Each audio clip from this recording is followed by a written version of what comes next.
passionate doctor. I'm called 24/7. Dr. Sugar can answer your questions. She's an inspiration. Hello, I'm Dr. Sugar, your internet doctor, here to continue our discussion on fibromyalgia. I'm going to go into a lot more detail on what tests can be done to decide if someone has fibromyalgia and what the prognosis is if you or someone you love is suffering from fibromyalgia. So if you're ready, let's get started with a dose of medical inspiration. So maybe you've been having some odd aches or pains, or you've just felt extremely tired lately. Does this mean that you could have fibromyalgia? Well, I recommend you make an appointment with your doctor. So let's talk a little bit about what he or she may do once you get into their office. Of course, the visit will include a complete history and a physical examination. Now, I generally recommend that before you get into the doctor's appointment that a diary of any new or unusual symptoms is a great idea.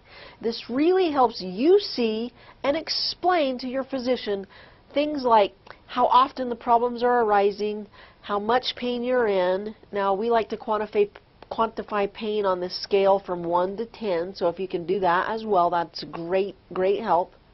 And you can do all these things in a symptom diary. So on a particular day, you list where the pain is, describe it. Is it a burning pain in your right elbow or a tingling pain in your low back? And then list any other associated symptoms such as fatigue or poor sleep or depressed mood.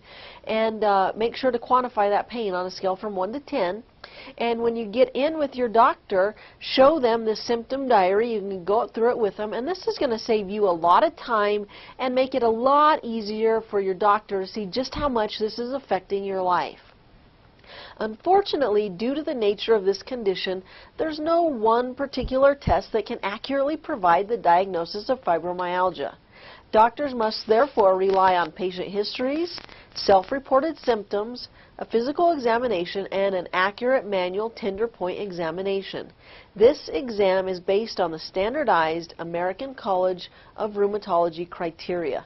If a certain number of tender points are present at characteristic locations, a diagnosis of fibromyalgia may be made. Now, in some cases, your own family doctor or internist may make this kind of diagnosis, but I find that many times they will consider referring you to a rheumatologist who is a doctor that specializes in, amongst other things, fibromyalgia. So, the following criteria have to be met in order for a person to be diagnosed with fibromyalgia. First of all, there must be widespread pain in all 4 quadrants of the body for a minimum duration of 3 months. Secondly, there must be tenderness or pain in at least 11 of the 18 specified tender points when pressure is applied. There are 8 points on the front of the body, 10 points on the back of the body that your doctor will identify and put some pressure on and see how painful these are for you.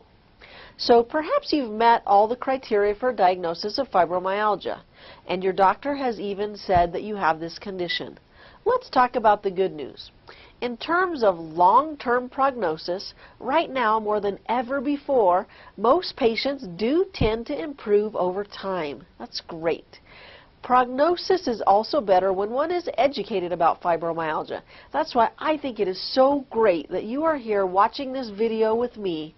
And if you haven't already done so, be sure to check out our entire series on fibromyalgia. Now, most people with fibromyalgia will also do a lot better when they are able to find a great physician who will consider treatment by taking a big picture view of the situation rather than trying to treat each symptom individually. I'm Dr. Sugar. Be sure to watch part 4 of our series on fibromyalgia.